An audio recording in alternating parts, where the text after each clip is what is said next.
소중한 이들과의 즐거운 자리, 그리고 맛있는 음식. 긴 세월이 담긴 먹거리에는 사람들의 인생이 새겨진다.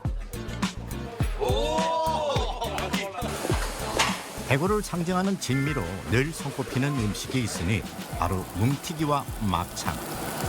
작은 고기 한 점 속에 대구가 녹아있다. 소고기와 뭉티기는 대구 육고기 문화의 그 정점에 있다. 대구의 어떤 식문화를 아주 압축적으로 보여주는 그런 상징과도 같다. 대구의 특색과 대구 시민의 애환이 가득 담긴 대구 미식의 탄생. 시간을 거슬러 그 맛의 기원을 돌아본다.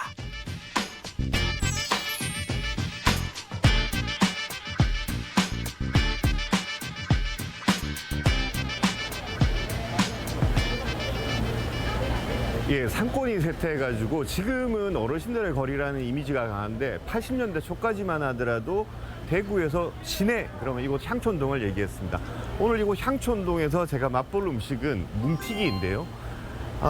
대구 하면 빼놓을 수 없는 식문화가 생고기고 대구에서는 생고기를 뭉티기라고 부르는데 뭉티기가 탄생한 고향이 바로 이곳 향촌동입니다. 일제강점기 이전에는 경상가명이 자리했던 영남의 중심, 또 한국전쟁 이후 대구에 피난을 내려온 문화예술인들의 거점이었던 향촌동. 동성로 시대가 본격적으로 시작되기 전 향촌동은 그야말로 대구 1번가, 불야성의 거리라는 말이 어울리는 대구 최고의 번화가였죠. 60년대, 70년대는 향촌동이 굉장히 돈이 몰리는 곳이었죠. 그래서 그 당시에는 아직 동성로는 개발되기 전이었고 거기에 이제 많은 유동 인구와 많은 관공서가 몰려 있다 보니까 자연스럽게 그런 이제 뭔가 고급진 식재료의 요구가 있었지 않았나 싶습니다. 그래서 대구는 예전부터 이제 소고기가 발달한 그런 지역이다 보니까 소고기를 생으로 먹는 그런 생고기 문화가 자연스럽게 발달이 되었고 지금은 많이 은퇴를 하셨지만 그 향촌동 골목에는 아직도 오래된 소위 말해서 대구 1세대 생고기집이라고 하는 매장들이 많이 있고요. 생고기의 고향 향촌동에서 시작해 현재는 수성롯 인근으로 본점을 이전해온 한 생고기 전문점. 50년 동안 변함없는 맛으로 지금껏 단골들의 발길이 끊이질 않는 대구 주당들의 성지와도 같은 장소.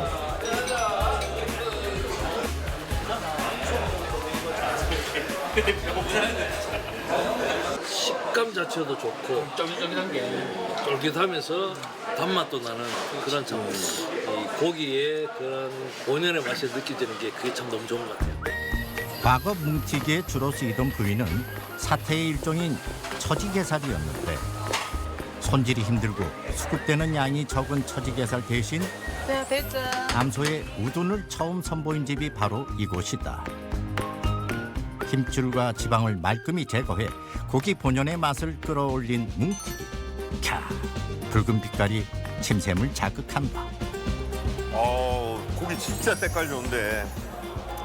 보통 생고기 이렇게 좋은 거 표현할 때 이렇게 엎어 보죠, 이렇게.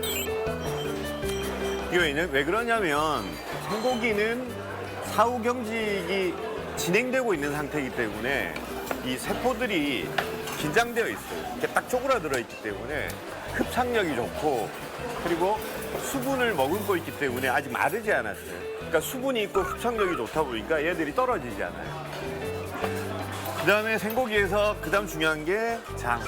먼저 마늘은 갈면 안 되고 칼로 이렇게 다져야 돼요. 고추도 갈면 안 돼요. 고추도 이렇게 껍질과 씨가 보이도록 성글게 빻아야 돼요. 그리고 참기름. 참기름 좋아야 됩니다, 생고기집은.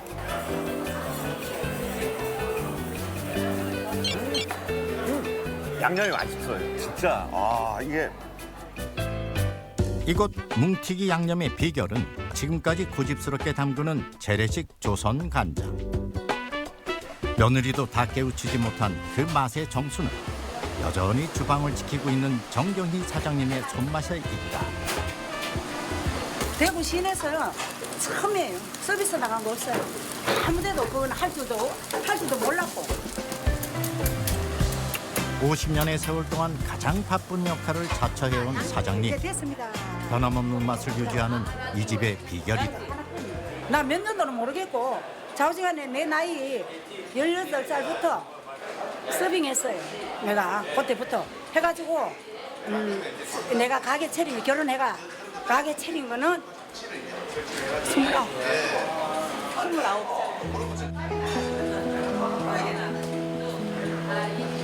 내가 29이었어요. 어머니 고생이 너무 많이 하셨나 봐요.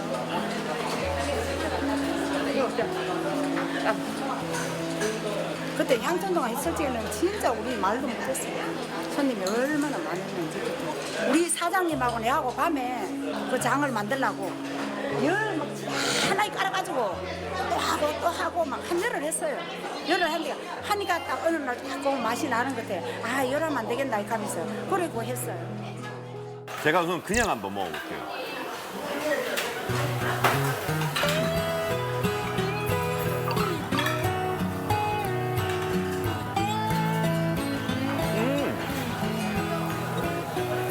생고기는 많이 씹어야 돼요. 많이 씹으면 단맛이 나요. 그러고 난 다음에 이제 감칠맛이 서서히 풀어지는데 대구에서는 이제 생고기를 뭉튀기라고 하잖아요.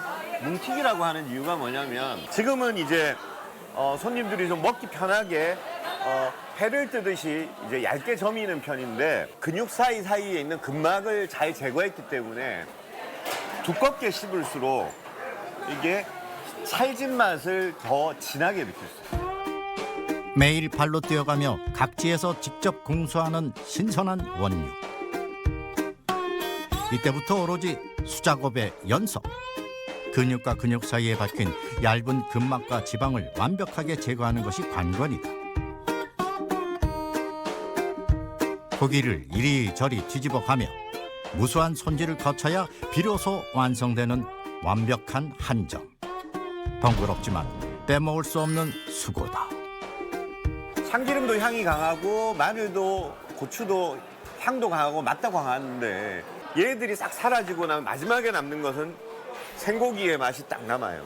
대구 분들은 어려서부터 이 생고기를 오랫동안 접해오다 보니까 이 생고기가 가지고 있는 미미한 단맛과 감칠맛을 어른이 되면 이제 누구나 쉽게 알죠.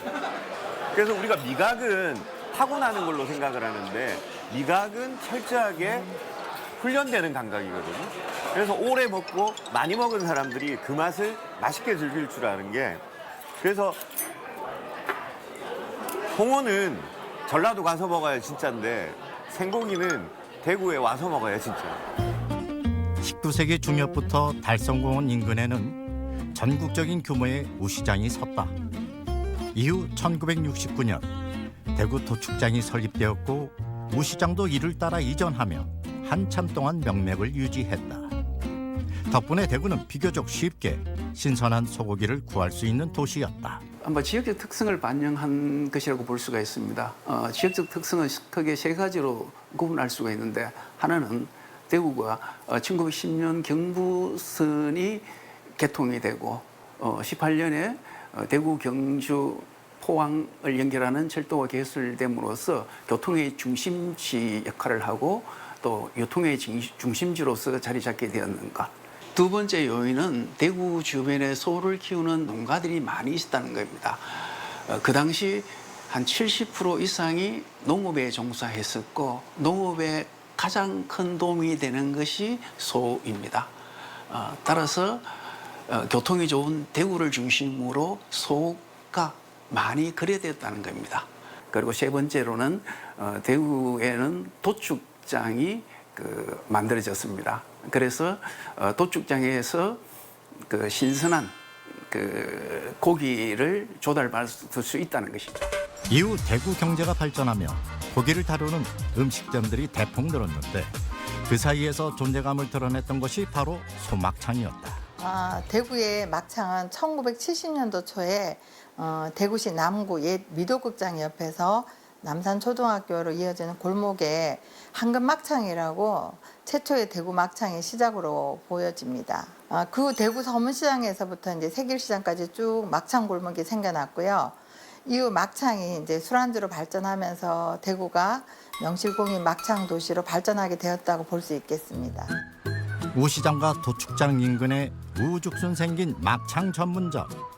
곳곳에 막창 골목이 자리를 잡았고 막창은 서민의 외식 메뉴로 사랑받았다. 소 한 마리를 전 세계에서 가장 알뜰하게 먹는 나라가 우리나라라고들 하죠. 그리고 그 소 부산물까지 정말 잘 요리해 먹는 도시가 바로 대구라고 할 수 있을 겁니다. 이 대구에 오면 안 먹고 가면 진짜 서운한 거, 지글지글 구워 먹는 그것, 막창입니다.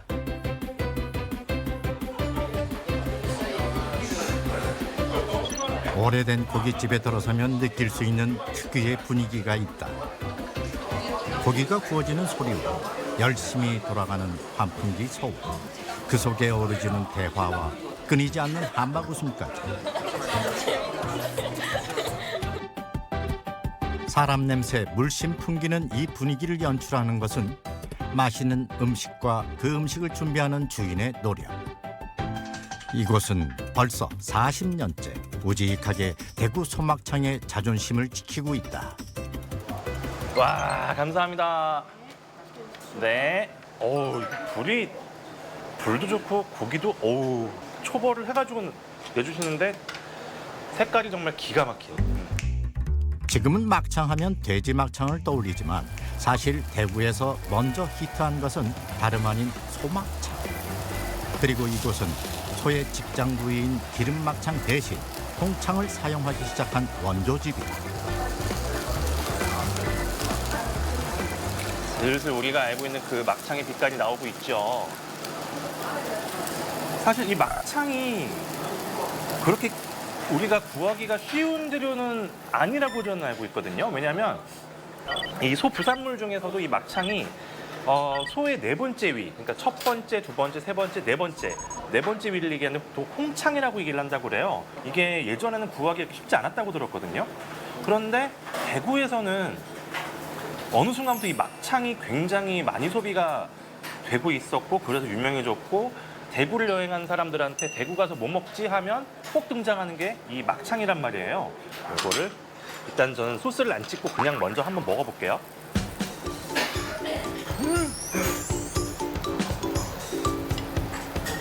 어우, 어쩜 이러지? 진짜 이거 뭐 참기름이나 이런 데서 재서 만드시나? 쫄깃꼬들하면서도 부드러운 육질이 인상적인 소막창. 소기름의 고소함이 대구의 특제 막장과 어우러지면 그 맛은 배가 된다. 아니 이거 막창을 뭐 참기름이나 이런 이 양념을 하고 재우세요? 그런 거 안 합니다. 그런 거 안 하세요? 예. 여기 고기 자체에서 이런 소기름이 나와야 돼요. 이제 대구 시내에서 네. 대구에서는 우리 집이 이거 제일 처음 먼저라요. 진짜요? 예, 제일 먼저라. 막창이 그래 요즘은 수입이 되잖아요. 아 예. 요즘은 수입이 되니까네.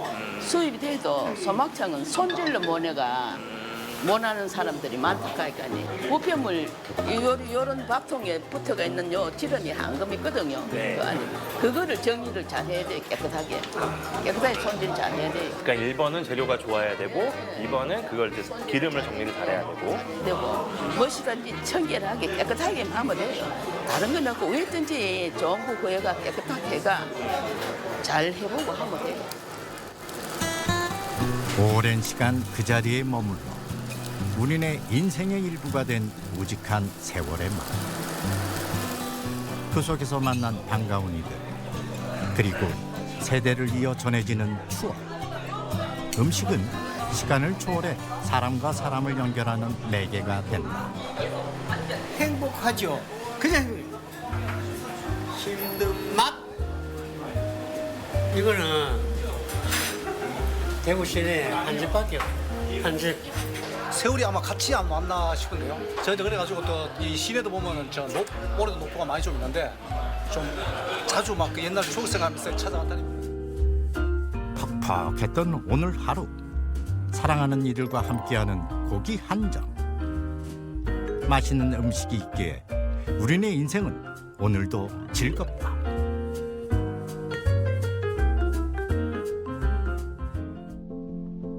늘 푸르고 당당한 정원의 나무들, 힐링 가득한 풍경을 선사하는 싱그러운 자연입니다.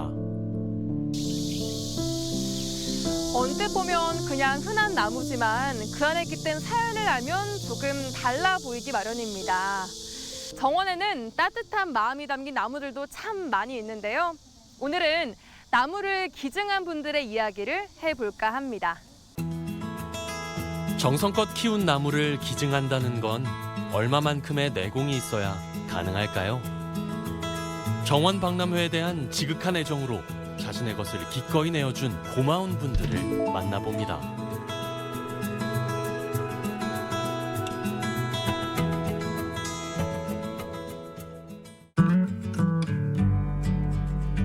푸르고 광활한 정원은 오늘도 찬란한 생명에너지를 가득 뿜어내고 있습니다.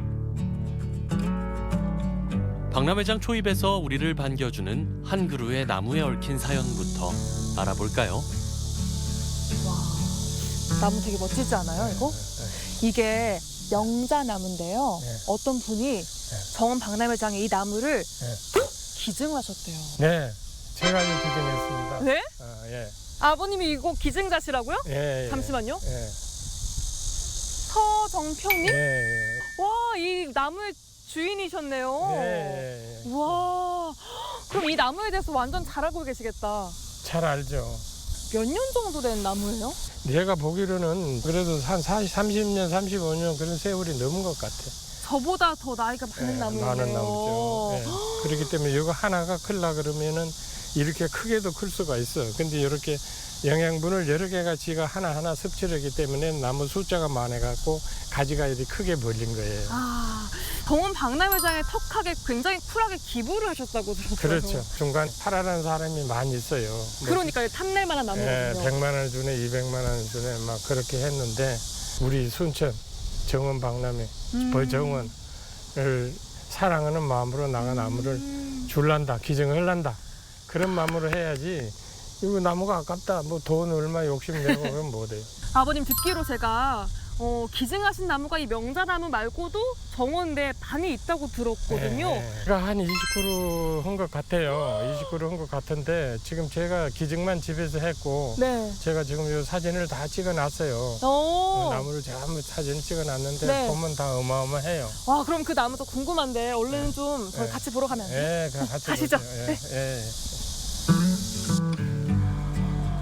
와, 여기 있는 중국 단풍이라고 써 있는 나무도 아버님 기증하신 거예요? 그렇죠. 제가 기증했죠. 와, 진짜 크네요, 나무가. 잘생겼죠. 예쁘죠. 너무나도 예쁘고 이 풍경하고 너무 잘 어울려요. 예쁘게 또 자랐네요. 나가 또 여기 와서 기증을 했지만은 나무가 멋있게 자랐네요. 그래서 보니까 더 기분이 좋네요. 이 중국 단풍나무는 우리가 알고 있는 그 빨간 단풍나무랑 좀 다른가요? 잎이 좀 적어요. 우리 한국 단풍은 잎이 좀 커요.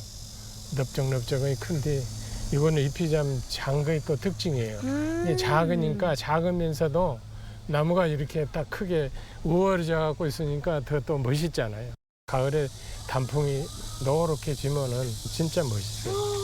그러면 이 단풍나무 보러 가을에 또 와야겠어요. 그러죠. 오십시오. 가을에 제일 빨갛게 예쁘게 폈을 때 와서 또 같이 와요, 그때 보러. 사진도 찍고. 그러니까요. 어린이들을 위한 놀이터에 시원한 그늘과 소담한 풍경을 만들어주는 중국 단풍. 단풍잎 곱게 물드는 가을날 꼭 만나러 오세요. 여기는 태국정원이거든요. 태국정원인데 여기도 기증하신 게 있어요, 나무를? 여기 바로 요 종려나무가 기네요. 아, 여기 있는 이 야자수 같이 생긴 이거요? 종려, 종려라 그래요, 나무를. 요 크는 것이 한 40cm 되면은 한 20에서 이렇게 되면 1년, 2년, 3년 우리가 소나무 같이 요리 피면 이 태가 있잖아요. 이것도 요거 하나하나가 이렇게 된 거예요. 이것도 수십 년 된 거예요. 와, 이것도 뭐 한 30년 넘어 다 된 거예요. 태국 정원하고 종려나무하고 너무 잘 어울려요. 그러니까 여기 태국 정원 내에 이 종려나무 말고도 또 있다고 들었어요. 칡나무라고 저것은 또 우리 공기를 막게 해주고 나무가 또 색깔이 멋있어요. 3가지인가 나와요. 오. 저 누렇게도 나오고 파랗게도 나오고. 네. 그래갖고 저것이 이제 앞으로 더 활성화가 돼갖고 더 크면은 네. 더 멋있을 겁니다. 이 국가 정원 또 정원 박람회는 어떤 의미로 좀 다가오는 것 같으세요? 이거는 국가적인 정원이잖아요. 우리나라 국가 대한민국. 그렇기 때문에 이게 참 엄청나게 우리 순천에가 이렇게 국가 정원이 있다는 것이 참 푸드드고 좋고 참 이제 앞으로는 이것이 우리나라 전국적으로도 알려져 있지만은 이거 세계적으로 어찌됐든 우리 순천이 행복하고 복이 많이 있는 동네라고 생각해야죠. 우와. 포도나무야. 정원박람회장에 과일들이 주렁주렁 열리는 과수정원이 있다는 사실 알고 계셨나요? 여름날에는 포도와 자두가, 가을이면 사과와 배, 호두와 석류까지 다채로운 과일이 열리는 탐스러운 수확의 정원에도 기증자들의 선한 마음이 깃들어 있습니다. 뭐 하고 계세요? 안녕하세요. 아, 제가 딸려던 건 아니었고 사과가 예뻐서 그냥 잠깐 본 거예요. 예쁘죠? 네, 팀장님. 사과가 이렇게 많은지 저 진짜 처음 알았어요, 정원에. 네, 여기가 지금 주회 공간이어가지고 사람들이 사과나무가 있는 걸 모르거든요. 그러니까요. 근데 사과가 보시다시피 아주 주렁주렁 열렸죠. 와, 제가 듣기로는 이 과수 정원에도 기증받은 나무가 꽤 많다고 들었어요. 월등에 계시는 분들이 나무를 기증을 해주셔서 과수정원이 탄생을 하게 된 거예요. 와. 그 중에 한 분이 월등에 계시는 유사장님이란 분이 이제 복숭아 농사를 지시는 분인데 그분이 이제 14주에 나무를 기증을 해주셔서 이제 이 공간이 조성이 된 거죠. 이 과수 정원에만 14주를 기증하신 그분 되게 궁금하거든요. 어떤 분이길래 이 과실수만 이렇게 여러 그루를 기증하셨는지. 농사를 지시는 분이어서 지금 한창 바쁘실 건데. 바쁘실 때네. 네, 그러니까 직접 찾아가셔서 네. 한번 뵈셔도 괜찮을 것 같습니다. 오, 복숭아 농장으로 네. 그럼 월등으로 제가 한번 가봐야겠네요. 그러니까요, 복숭아 맛있을 겁니다. 그러니까요, 복숭아 좀 먹고 배고픈데요, 갑자기? 그러니까요. 대한민국 복숭아의 주산지 순천 월등으로 가볼까요? 햇살 따사롭고 물 맑은 천혜의 자연 환경에서 여름을 대표하는 과일 복숭아가 탐스럽게 익어갑니다. 안녕하세요. 아유, 제가 과실수 기증자분 찾아왔거든요. 네. 잘 찾아온 거 맞나요? 네, 잘 찾아오셨습니다. 지금 한창 바쁠 때죠? 네. 잠깐 좀 도와드릴게요. 네, 도와주십시오. 네네. 그래서 도와주십시오 하고 네. 또 이익변선 안 좋을까 싶어서 꺾을까 싶어서 이익변 장갑 가져와서 준비했습니다. 아, 준비를 또 네. 해주셔서 감사합니다. 네, 장갑 준비했습니다. 감사합니다. 네. 감사합니다. 순천 월등이 고향인 유한석 농부는 부모님의 농장을 물려받아 25년째 복숭아 농사를 짓고 있습니다. 400여 그루나 되는 복숭아 나무에서 복숭아를 수확하는 여름날이면 눈코 뜰 새 없이 바쁠 수밖에 없는데요.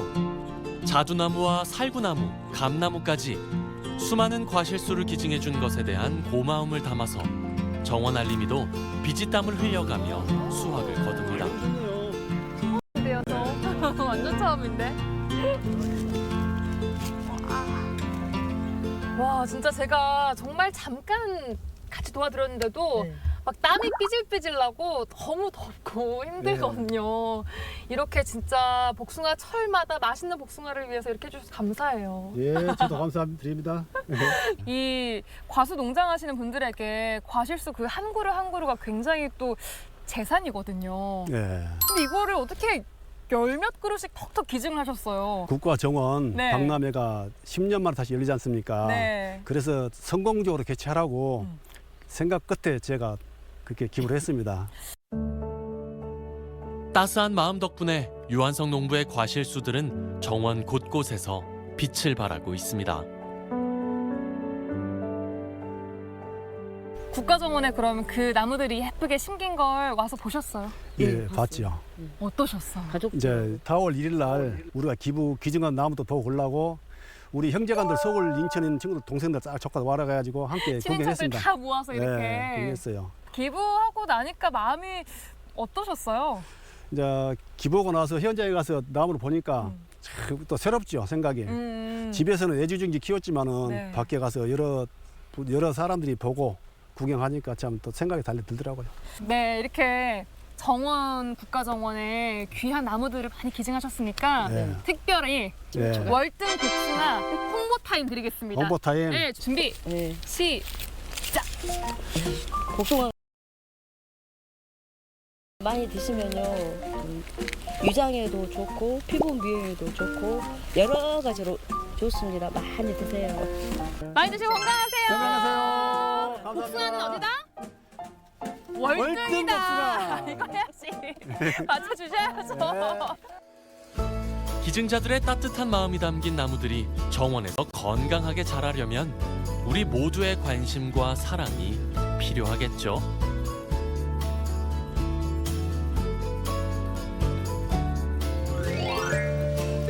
날마다 지역마다 곳곳에서 이색적인 카페들이 생겨나고 있습니다.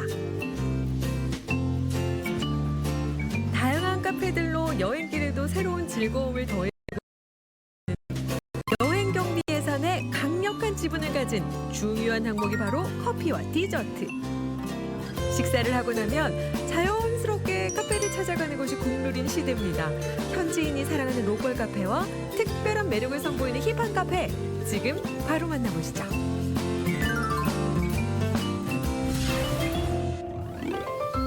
도심을 벗어나 자연과 함께 휴식할 수 있는 공간, 현대인들이 1순위로 선호하는 장소 아닐까요?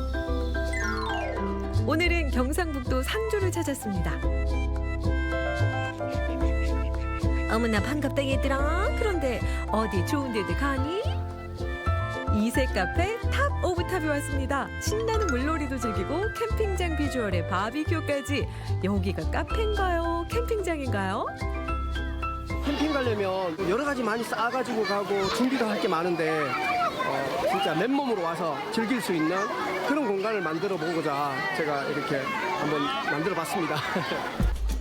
그냥 언뜻 보기에는 여느 물놀이장과 비슷한 것 같아요. 한여름 더위에 이만한 피서장이 또 없죠? 너무 재밌어요. 물총 쏘기도 마음껏 해보고 어린아이 할 것 없이 자유롭게 물놀이도 즐깁니다. 친구들이 얘기해줘서 왔어요. 여기 이용해보니까 어때요?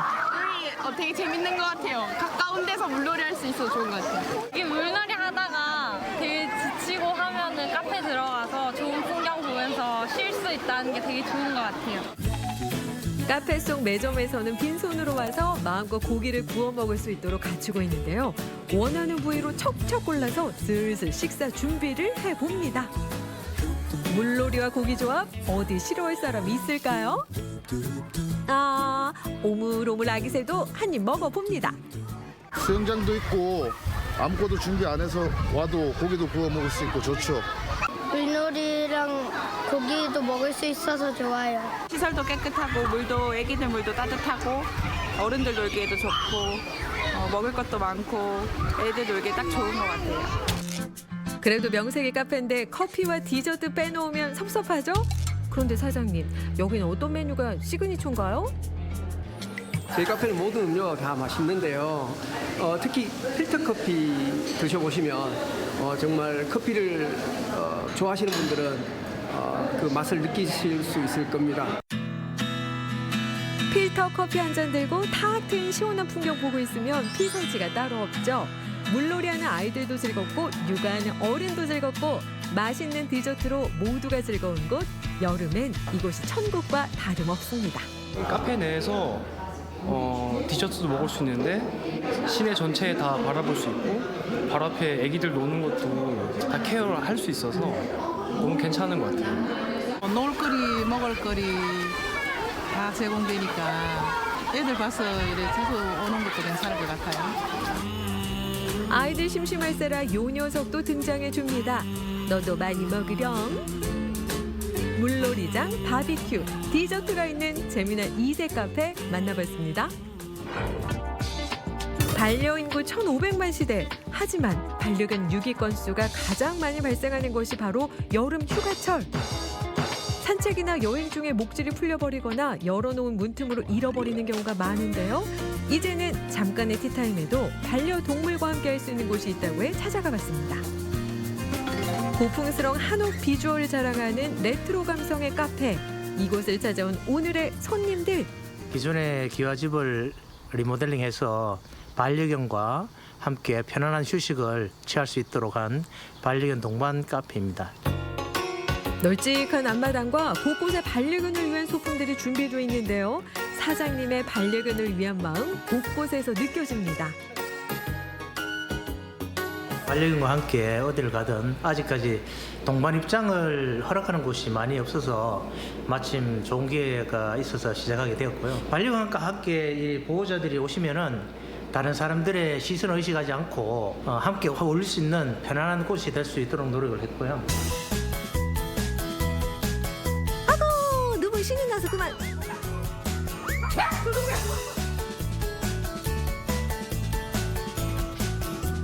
얘네들이 서로 낯을 가리는 경우가 많아요. 그런 거를 저희들이 적당히 중재해서 반려견끼리 서로 사이좋게 지낼 수 있게끔 하는 공간을 마련한다는 게 조금 힘든 점입니다.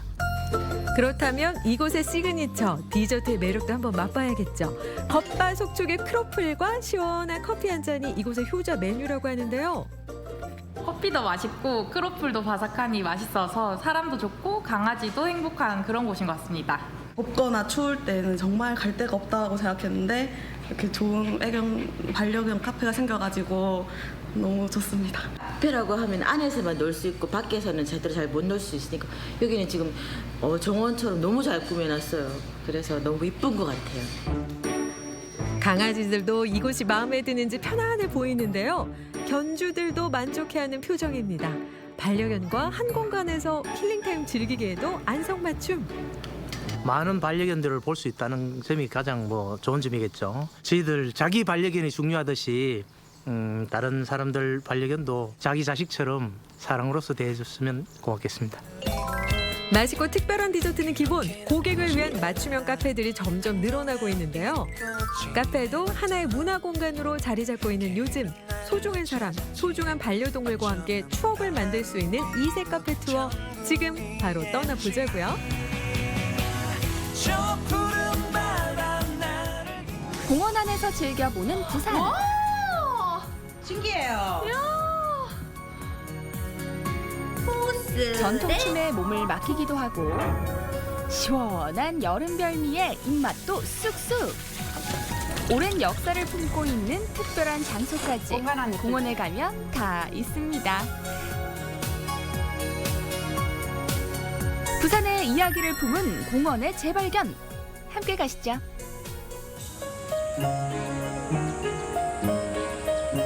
오늘은 공원에 갈 겁니다. 오늘 피크닉? 라고 하면 좋을 것 같지만 피크닉만 하는 곳이 아니라 공원은요 역사 공부도 할 수 있고 또 새로운 체험까지 할 수 있는 곳이거든요. 그래서 오늘의 주제는 바로 공원의 재발견!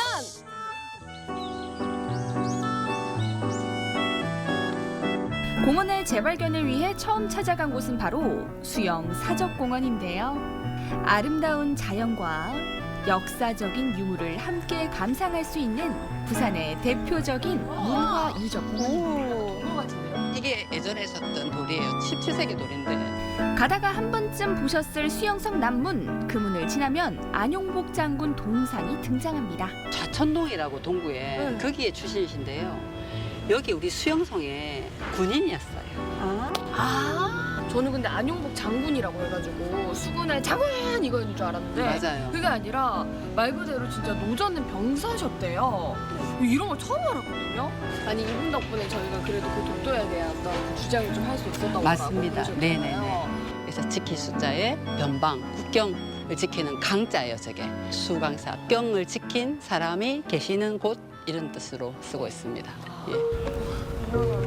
공원 산책길을 따라 또 쭉 걷다 보면 천연 기념물도 만날 수 있는데요. 과연 어떤 걸까요?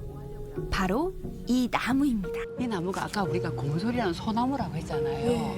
소나무가 예전에 여기 수영성에 있을 때 군인들이 타고 나가는 배를 만드는 나무예요.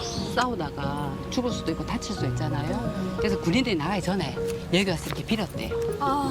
제가 당신의 몸으로 만든 배를 타고 나가는데 나를 당신이 있는 이곳으로 돌아오게 해달라. 그래서 이 나무를 우리 마을 사람들은 군인들의 신나무라고 군신목이라고 불러요. 나무 하나하나마다 이야기가 다 있더라고요. 뿐만이 아니라 한 곳에 더 있었는데요. 이 마을을 지킨다고 해서 당산목 이렇게도 불러요. 야, 이게 지금 550년 된 나무래요. 와. 대박이죠. 할아버지 나무 수영 살고 있는데 나도 몰랐어요.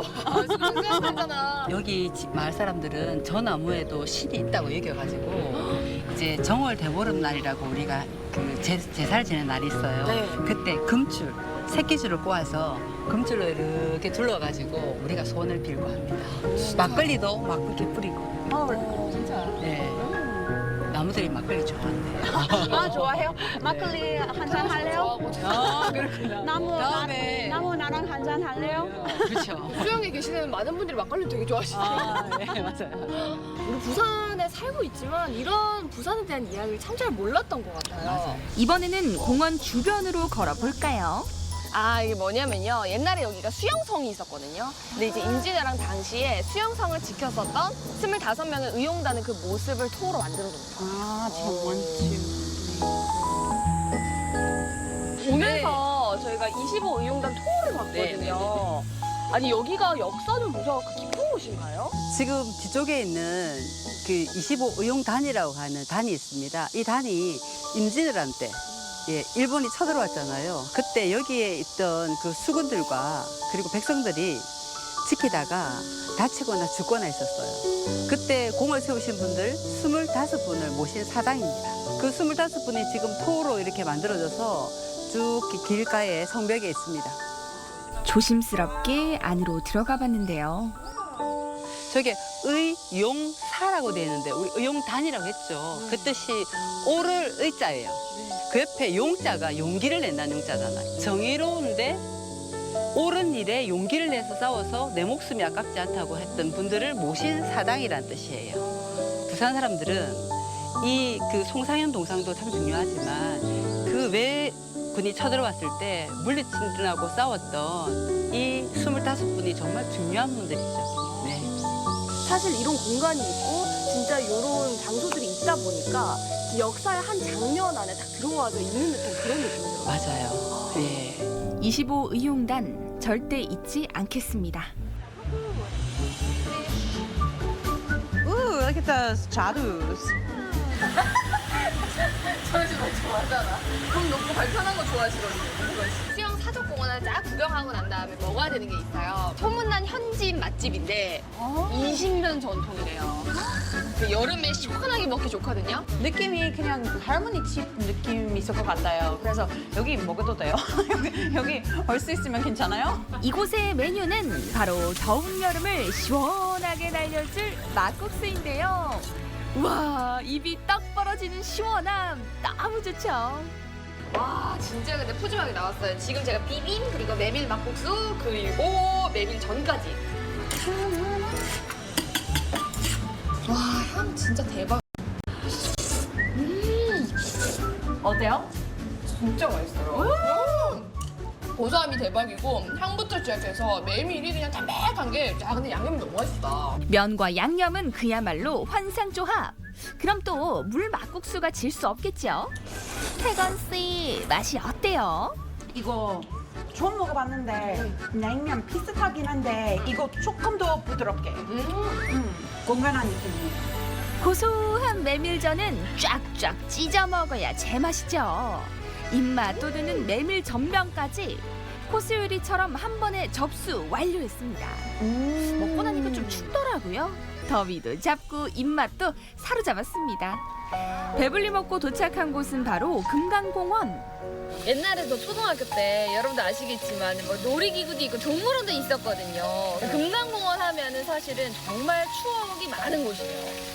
하지만 이름이 왜 금강공원? 이 산세의 수려함이 마치 작은 금강산 같다 해서 소금강이라고 신라 때부터 불렸었는데 이제 시간이 많이 지난 후에는 소자 떼버리고 금강공원 이렇게 또 이런 유래가 있습니다. 이곳에서는 색다른 체험을 할 수 있었는데요. 이 소리 뭐죠? 공원에서 전통춤을 배울 수 있다네요. 처음 들어보시죠? 들어가 보니까 부산 민속예술관 문화대학 수업이 한창이었습니다. 또 저희는 저희만의 스타일로 인사드려야겠죠. 네, 안녕하세요. 네, 반가워요. 네. 아니, 지금까지 춤 봤었는데 네. 제가 지금 이렇게 하는 게 맞나요? 아니죠. 죄송합니다. 아, 여기는 시민들을 위해서, 일반인들을 위해서 우리 전통춤을 알리는 공간이에요. 그래서 여기는 이제 살풀이춤 말고 다른 장구라든지 여러 가지 이제 반이 있는데 지금 여기 회원님들은 저희한테 이제 살풀이춤을 배우고 있어요. 아, 수강생분들이 다 어머님이셨네요. 아니 근데 이렇게나 선이 고우시다고요? 나이는 뭐 숫자에 불과하고 40년생. 몇 년생? 제가 94년생이거든요. 84. 여자들에서 내 혼자. 혼자서? 다른 비명 뭐예요? 즐거워서 얼굴 피부도 좋고. 주름 안 생겨? 안 생기잖아요. 사실은 춤은 60세 시작하셨어요. 어머나. 불과 한 24년. 그러니까 젊었을 때 시작인 것도 아니에요. 그러니까 참 이렇게 노후를 잘 준비해 가신다고 해요. 살짝쿵 잡아서. 그렇죠. 근데 잠시만요. 잘했어요. No. Maybe not. 나 하이스쿨 때 cheerleader 있었어요. cheerleader. 치열이다. 뭐야, 방금 발이었어요? 갑자기 본인이 치어리더 했었다고 하더니 어머머 다리 째기를 갑자기 어머. 오, 잘하네.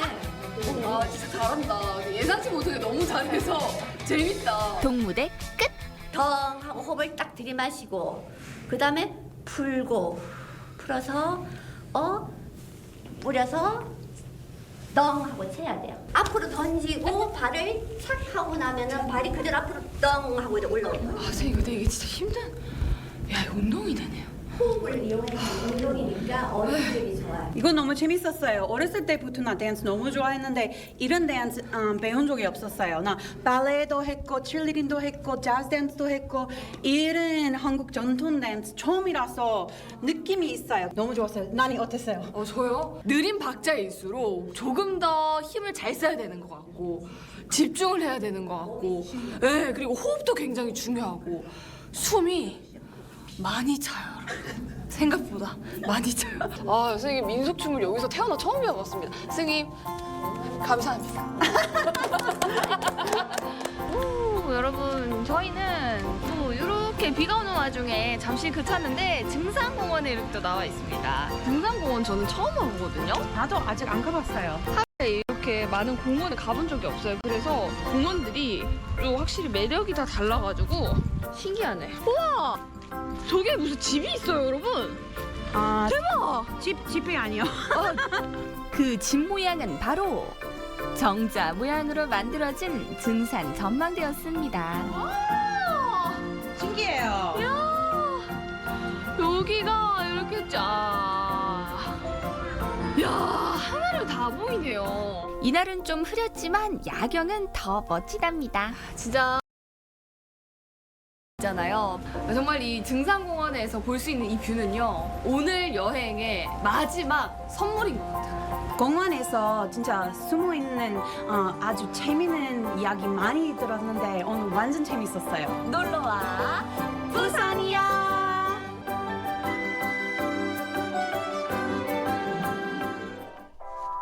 더위를 식히러 바다로 떨어진 입맛도 바다에서 찾아볼까?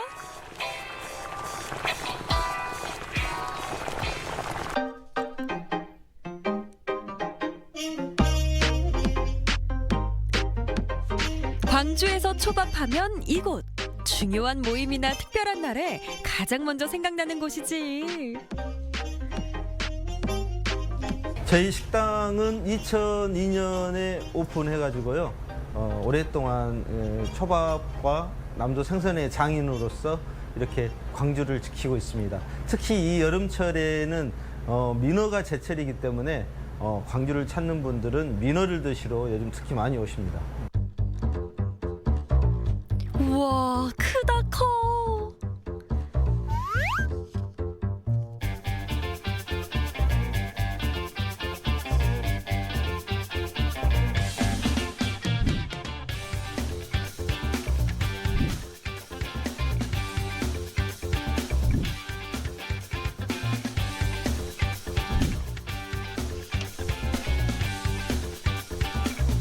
민어라는 것은 굉장히 부드럽고 수분이 많습니다. 근데 이걸 제대로 어떻게 숙성을 시키느냐에 따라서 그 맛은 배가 됩니다. 엄청나게 차이가 많이 나는데 그러한 과정을 제 눈으로 살아있을 때 제가 직접 해야지만 이게 고객한테 갈 때 진짜 맛있는 민어가 탄생하는 거죠.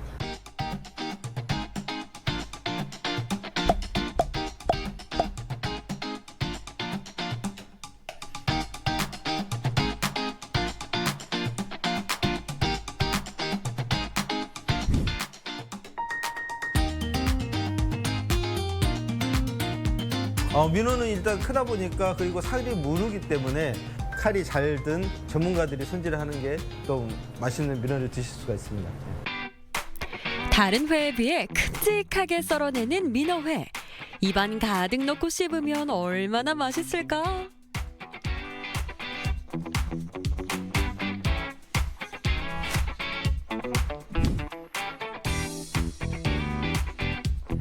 이 생선의 중간 형태에 나오는 뱃살 중간 부위가 있어요. 그 부위를 사용했을 때는 식감을 두 가지를 즐길 수가 있기 때문에 그 부위를 주로 사용합니다.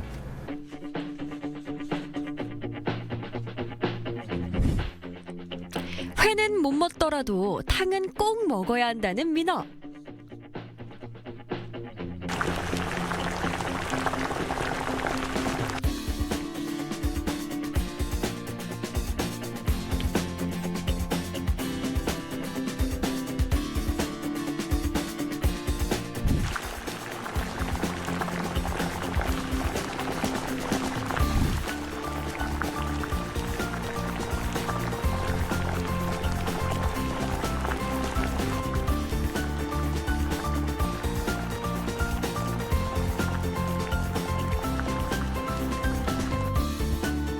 다양하게 즐길 수 있어 더욱 매력적인 회. 역시 먹기 전에 가장 설렌다니까. 민어 자체가 이제 단맛이 나기 때문에 양념장을 너무 과하게 찍는 것보다는 민어 본연의 맛을 즐기는 게 가장 좋다고 생각합니다.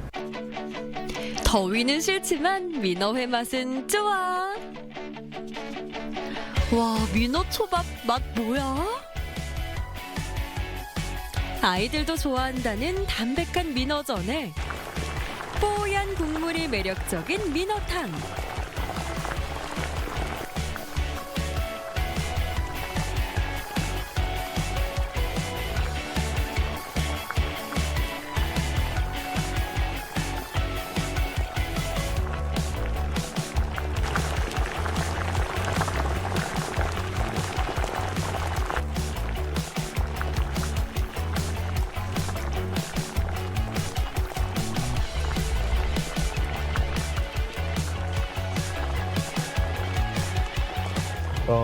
계속 그 남도나 우리 광주를 찾는 분들한테는 가장 가고 싶은 곳, 거기를 가기 위해서 광주를 들릴 수 있는 그러한 집으로 거듭나기 위해서 더 열심히 그 요리에 매진하겠습니다.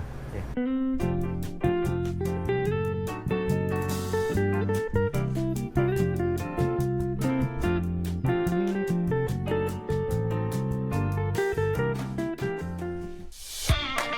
대학가에 위치한 다음 민어 맛집. 이런 곳에 식당이 있었던가? 똑똑 안녕하세요.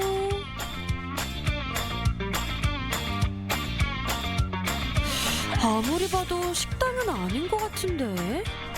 저희 가게는 자연산 생선을 회를 썰어서 판매하는 업체입니다. 아, 식당이 아니라 포장 전문점이구나. 신기하다. 민어다, 민어. 여기도 살아있는 민어를 사용하시는구나. 민어는 집에서 직접 잡으시기 때문에 집에서 공수해거나 아니면 신안군 수협에서 이제 경매를 받아서 사입을 해서 갖고 와서 이렇게 하는 거예요. 배를 한 2년 정도 탔어요. 2년 정도 타다가 민어회를 어떻게 하면 맛있게 먹을 수 있을까 하다가 회를 이렇게 근처에서 썰어서 이렇게 부탁을 하면 회 품질이 너무 나빠져서 제대로 된 민어의 맛을 느끼지 못하는 게 너무 안타까워서 제가 어느 순간 배에서 내려서 한번 회를 썰어본 게 계기가 되었던 것 같아요.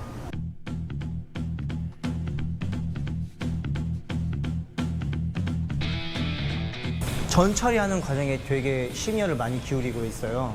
피를 제대로 빼야 되는데 그렇게 빼지 못한 민어 같은 경우는 피 비린 맛이나 제대로 된 민어 맛이 나오지 않기 때문에 신경을 많이 쓰는 것 같아요. 선어와 활어는 살 색깔부터가 다르구나.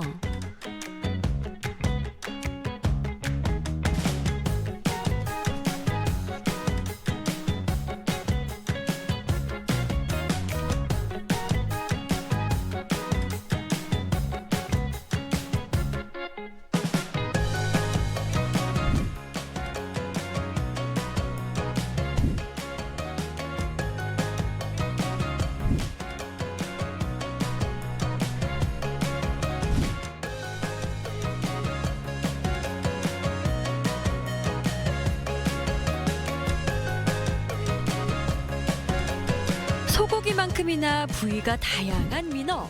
회를 먹다 보면 아무래도 물리기 마련인데 민어는 그럴 걱정 없겠어. 이 생선들마다 기름의 농도가 달라요. 근데 민어 같은 경우는 특히 내장이나 뱃살 그런 특수 부위들이 가장 맛있기 때문에 이제 이런 특수 부위들을 좀 많이 추천드리고 있어요.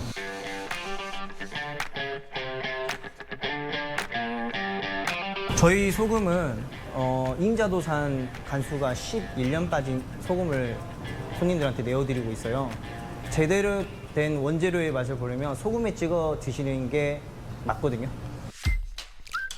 천일염과 민어라 정말 기대돼. 얼른 모듬회로 하나 포장해주세요.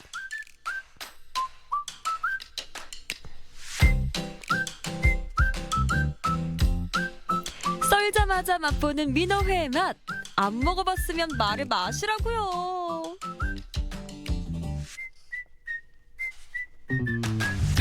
맞다. 저는 여기에 주세요. 보기 좋은 떡이 먹기 좋다고 손님들이나 이렇게 가정집에 찾아왔을 때 좀 이렇게 예쁘게 드시라고 저희가 이렇게 서비스 차원에서 해드리고 있습니다.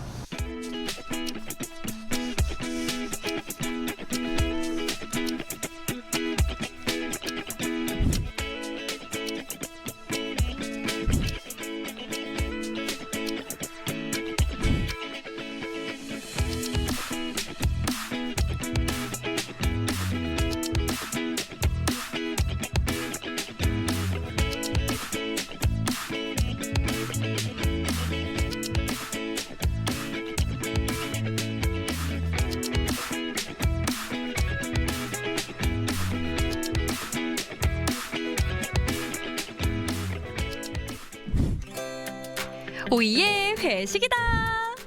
무더위에 고생하는 동료들에게 민어회를 쏩니다.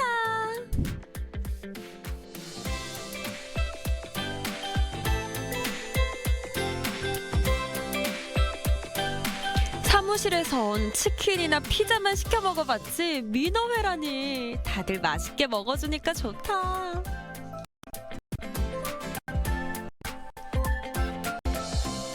가족 단위 그리고 모임이나 이럴 때 많이 찾으시는 것 같아요.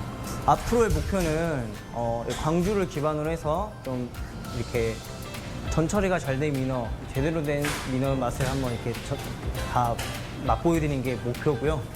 더 나아가 지금 음식점은 안 하고 있는데 음식점도 하려고 지금 계획을 좀 하고 있거든요. 좀 잘 됐으면 좋겠습니다.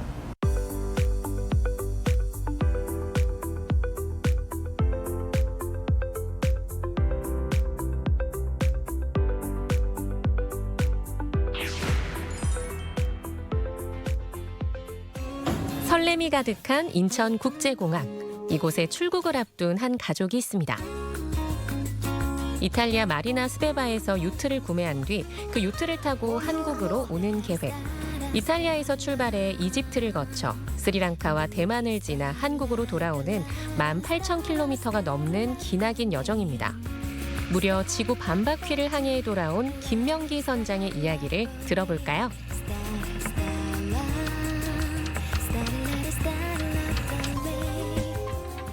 지난 7월 10일 유럽에서 출발한 지 5개월 만에 한국에 안전하게 도착한 김명기 선장을 만나러 강릉항에 왔습니다.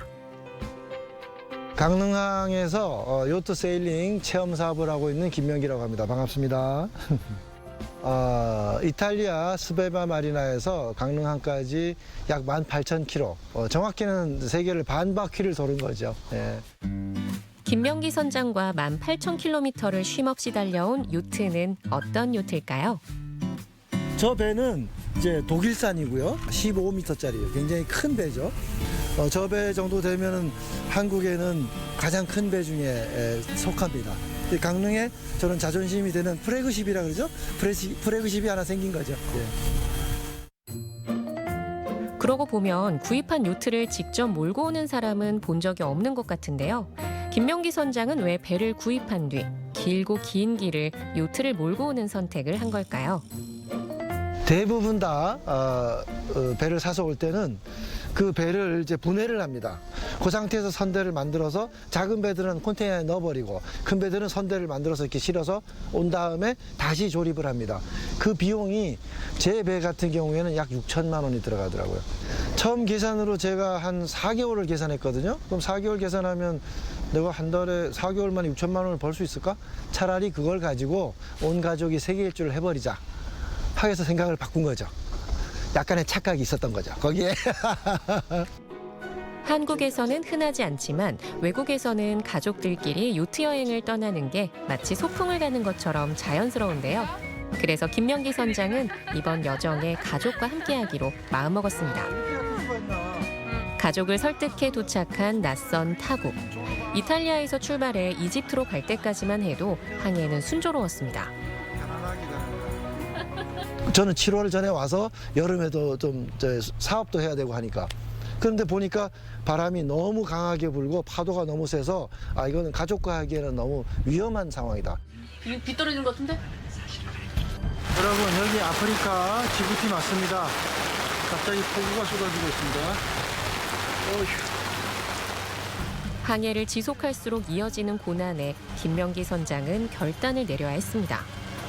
또 위에는 예멘, 밑에는 소말리아. 양쪽으로 이걸 통과하는 동안에 어디도 갈 수 없는 상황이에요. 절대 정일명의 상황이라서 가족과 함께 가기에는 적합하지 않다 해서 지부티에서 이디오피아 공항을 통해서 한국으로 돌려보냈습니다. 예.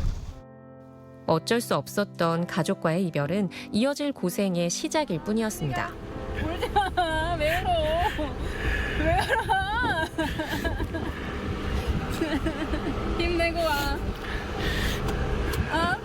나 가지 마?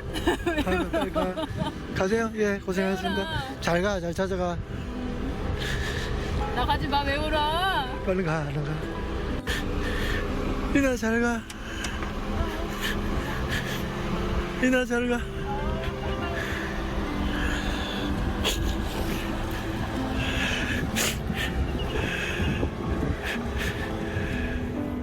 그 얘기하면 아프리카잖아요. 아는 사람 하나도 없어요. 거기서 또 너무 갓난애를 돌려보내야 되는 상황이고 너무 막막하더라고요.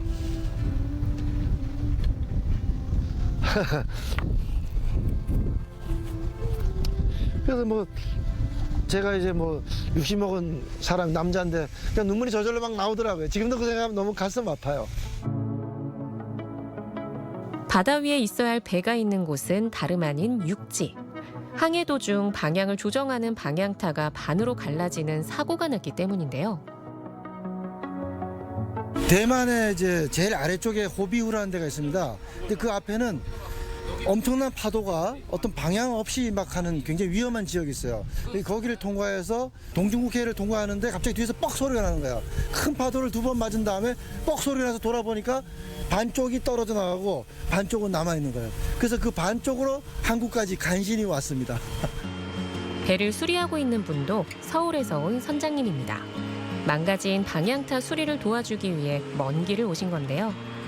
바다에서 파도와 이제 같이 싸우고 먼 길을 가는 여행을 하다 보니까 요트를 타는 분들 사이에 우리가 시민십이라는 이제 표현이 있는데 이렇게 서로 이렇게 돌봐주고 도와주고 그런 끈끈한 배 타는 사람들끼리의 어떤 우정 같은 게 있습니다. 그러니까 김성자님 같은 경우는 현재 가서 자기가 아무것도 없는 상태로 이제 넘어가셔가지고 이제 현지 딜러를 만나고 배도 고르고 모든 이제 입수속 절차도 거치고 배에 필요한 모든 것들도 다 갖추고 이제 떠나신 경우가 되잖아요. 그런데 그런 어려움들을 다 사실은 이겨내고 그다음에 또 아마 이탈리아에서 여기까지 그 먼 거리를 배를 직접 사고 모든 절차를 거치면서 운행을 해온 사례는 아마 국내에서 처음이지 않을까. 예상하지 못했던 변수의 연속. 호기롭게 시작한 요트 여행은 다사다난했습니다. 이제 아덴만을 탈출할 때인데 저는 탈출이라고 합니다. 왜냐하면 아덴만이 있으면 그 가운데 인터내셔널 코리도어가 있어가지고 고리로만 지나가게 돼 있어요. 그 밖으로 벗어나면 안전을 보장받을 수 없는 거죠. 갑자기 작은 배가 나타났습니다. 근처에 나타나서 잠깐 긴장했네요. 지금 이제 청해 부대에다가 전화를 하고 멀어져 가는 것 같습니다. 다행입니다. 야, 이게 해적이 있다 그러니까 긴장됩니다. 그래서 불을 다 끄고 밤에 소말리아에서 누가 나를 보고 이제 해적이 나오면 안 되니까 불을 끄고 보사소라는 데까지 4일간 파도에 시달리면서 온 거죠. 그다음에 이제 또 한 가지는 한국에 다 와서 그 대한해협 이쪽이 변풍대라고 해서 일기예보가 맞지 않는 곳이에요. 그래가지고 울산 아파트까지 와서 결국에는 회항했어요. 하나 제가 배운 것은 이쪽 바다를 항해하시는 우리나라 세일러들이라면 세계 일주는 얼마든지 할 수 있다 하는 이제 생각이 들었습니다. 요트를 타고 항해할수록 이어지는 고생길에 마음이 고단하고 지칠 때면 바다는 보상처럼 귀한 것을 내어주곤 했습니다. 나쁜 일이 있은 다음엔 바로 또 좋은 일이 생기는 거예요. 그게 인생의 항해라 그러는데 그런 것 같습니다. 제가 수에즈 가운데 이스마일리아라는 곳에 도착했을 때 사람들이 막 뛰어나가 막 배를 잡아주는 거예요. 그때 이제 처음으로 국제적인 세일러들을 많이 만나게 된 거죠. 그러니까 너무 반갑잖아요. 저녁 때 이제 거기 가서 서로 인사를 하는데 5개국, 6개국 선장들이 와 있는 거예요. 엔진을 좀 보고 싶다는 거예요. 보여줬어요. 그랬더니 갑자기 자기네 장비를 다 들고 와서 그 사람들이 막 엔진을 면봉으로 닦아가면서 검사를 해주는 거예요. 얼마나 고마운 일이에요, 그죠? 그러면서 저는 더 미안하니까 같이 식사를 해서 식사 대접을 하고 지금까지도 연락을 하고 있어요. 김명기 선장이 요트 구입이 흔치 않은 이탈리아에서 배를 구입한 데에는 특별한 이유가 있습니다. 크로아티아에서 우리나라 사람들이 배를 많이 삽니다. 근데 배가 많이 팔리다 보니까 사업적으로 좀 우리한테 불편하게 하는 점이 있었어요. 그래서 제가 이탈리아하고 그리스하고 또 터키 여러 나라를 다 조사해 봤어요. 이런 과정에 이런 고생을 나만 하면 되지 않을까? 내가 이런 배를 사는 과정을 그대로 다 인터넷에 올려버리면 누구든지 그걸 보고 배를 살 수 있게끔 하려고. 그래서 실제로 제가 한 그 코스대로 오고 있는 분이 계세요, 지금. 쉬운 길이 있음에도 돌아간 어려운 길. 그는 이 길을 또 도전하고 싶은 마음이 있을까요? 당연히 가죠. 당연히 가는데 만약 가게 되면 이번에는 이제 태평양을 건넌 쪽으로 해서 제가 이제 기록했던 내용들을 다시 한번 하고 싶어요. 그리고 가족이 가는 거는 한 번 더 생각해 볼게요. 노후는 요트에서 보내고 싶다는 꿈을 가진 김명기 선장. 평생 요트와 함께하고 싶은 그가 꿈꾸는 항해에 순풍이 불길 기원합니다.